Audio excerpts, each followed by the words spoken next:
नमस्कार। भारतीय संविधान ये सिर्फ कानूनों की एक किताब नहीं है, पता है, ये एक सपना भी है। और उस सपने का जो पूरा ब्लूप्रिंट है ना, वो छिपा है राज्य के नीति निदेशक तत्वों में, मतलब हमारे संविधान के मॉरल कंपास में। तो चलिए आज इसी को समझते हैं। सोचिए, जब भारत का संविधान लिखा जा रहा था तो बनाने वालों ने हमें सिर्फ अधिकार ही तो नहीं दिए, है ना। उन्होंने एक बेहतर भविष्य का एक नक्शा भी दिया। और ये जो गहरे आदर्श थे, उन्हीं को संविधान में पिरोया गया, ताकि आने वाली सरकारें कभी अपना रास्ता न भटकें। ठीक है, तो आज हम क्या क्या देखने वाले हैं। सबसे पहले हम दो आदर्शों की कहानी समझेंगे, फिर राज्य के नैतिक कंपास को जानेंगे, इसके बाद एक कल्याणकारी राज्य का खाका देखेंगे, और ये भी कि ये सिद्धांत असल में पॉलिसी कैसे बनते हैं।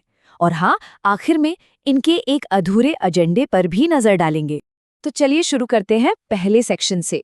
निदेशक तत्वों को ठीक से समझने के लिए ना हमें पहले इनकी तुलना इनके ज्यादा फेमस साथी यानी फंडामेंटल राइट से करनी होगी। अब देखिए, यहाँ एक बहुत ही बड़ा और दिलचस्प फर्क है। मौलिक अधिकार यानी फंडामेंटल राइट्स वो एक ढाल की तरह हैं जो हमें यानी नागरिकों को स्टेट की पावर से बचाते हैं। दूसरी तरफ है ये निदेशक तत्व। ये स्टेट के हाथ में एक गाइड की तरह है, एक कंपस की तरह, जो उसे एक बेहतर और न्याय से भरा समाज बनाने का रास्ता दिखाते हैं। अच्छा, तो अगर ये सिद्धांत राज्य के लिए एक आदर्श हैं, तो सवाल ये उठता है कि क्या सरकार को इन्हें मानना ही पड़ेगा? मतलब ये कितने बाइंडिंग है? यही बात हमें इनकी असली प्रकृति की ओर ले जाती है। और यहीं पर सबसे जरूरी बात सामने आती है। देखिए, अगर किसी के फंडामेंटल राइट्स का उल्लंघन होता है तो वो सीधे कोर्ट जा सकता है। लेकिन अगर सरकार किसी निदेशक तत्व को लागू नहीं करती तो उसके लिए केस नहीं किया जा सकता। आर्टिकल 37 ये बात बिल्कुल साफ कहता है। ये नैतिक रूप से तो जरूरी है पर कानूनी रूप से नहीं। और इसके पीछे एक बहुत गहरी सोच थी।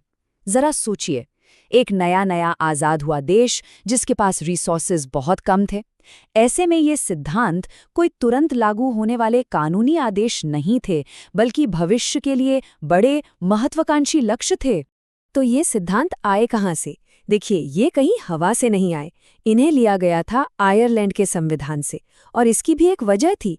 आयरलैंड भी भारत की तरह ही एक कॉलोनियल रूल से आज़ाद हुआ था, तो वो भी अपने समाज को फिर से बनाने के लिए ऐसे ही गाइडिंग प्रिंसिपल्स की तलाश में था। और भारत में तेज बहादुर सप्रू समिति ने इसकी सिफारिश की थी। ठीक है, तो अब सवाल ये है कि इन सिद्धांतों ने असल में किस तरह के समाज का सपना देखा था? क्या था वो ब्लूप्रिंट? इस ब्लूप्रिंट का जो दिल है वो है एक वेलफेयर स्टेट बनाना। अब देखिए ये कैसे कदम दर कदम आगे बढ़ता है।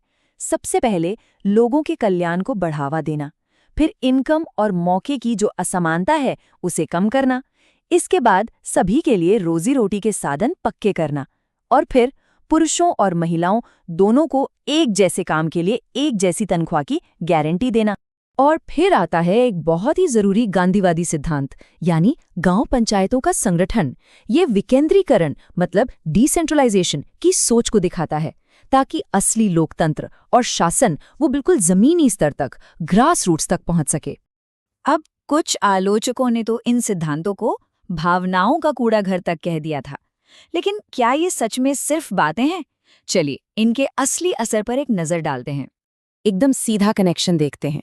संविधान में सिद्धांत था मातृत्व राहत का, और उसी से निकली असल पॉलिसी मैटरनिटी बेनिफिट एक्ट, जो नई माताओं को पेड लीव देता है। एक और उदाहरण देखिए, सिद्धांत था मजदूरों के लिए एक लिविंग वेज का, और उसका नतीजा क्या हुआ? मनरेगा जैसी बड़ी ग्रामीण रोजगार योजनाएं। और एक और सिद्धांत था कि बुढ़ापे में लोगों को सरकारी मदद मिले, और इसी के आधार पर बुजुर्गों के लिए national old age pension schemes बनाई गई। कहते हैं ना कि संविधान एक लिविंग डॉक्यूमेंट है, एक जीवंत दस्तावेज, और ये निदेशक तत्व भी बिल्कुल वैसे ही है। ये भी समय के साथ बदले हैं, विकसित हुए हैं। समय के साथ देश की प्राथमिकताएं भी बदली, तो संविधान में संशोधन करके नए आदर्श जोड़े गए। जैसे 1976 में 42वें संशोधन से मुफ्त कानूनी सहायता, मैनेजमेंट में मजदूरों की भागीदारी और पर्यावरण की सुरक्षा जैसे सिद्धांत आए। फिर 1978 में 44वें संशोधन से इनकम की असमानता कम करने पे जोर दिया गया, और 2002 में 86वें संशोधन से 6 साल से कम उम्र के बच्चों की देखभाल पर फोकस किया गया। ये सब दिखाता है कि हमारी सामाजिक सोच कैसे वक्त के साथ इवॉल्व हुई है। और अब हम आते हैं एक ऐसे निर्देश पर जो शायद सबसे ज्यादा बहस का मुद्दा रहा है और जो आज तक एक अधूरा एजेंडा है। बात हो रही है आर्टिकल 44 की, यानी यूनिफॉर्म सिविल कोड या समान नागरिक संहिता। ये एक बहुत बड़ा आइडिया है। इसका मतलब है कि शादी, तलाक, विरासत, गोद लेना, इन जैसे पर्सनल मामलों में सभी नागरिकों के लिए, चाहे उनका धर्म कोई भी हो, बस एक ही कानून हो। मतलब जो अलग अलग धर्मों के पर्सनल लॉज हैं, जैसे शादी, तलाक, विरासत के कानून, उन सब की जगह एक कॉमन कानून बनाना। क्योंकि अभी तो कई समुदाय अपने अपने धार्मिक कानूनों से ही चलते हैं। और इतने दशकों के बाद भी आपको पता है पूरे भारत में सिर्फ एक ही राज्य है, गोवा, जहां एक तरह का यूनिफॉर्म सिविल कोड लागू है, और वो भी पुर्तगाली शासन के समय से चला आ रहा है।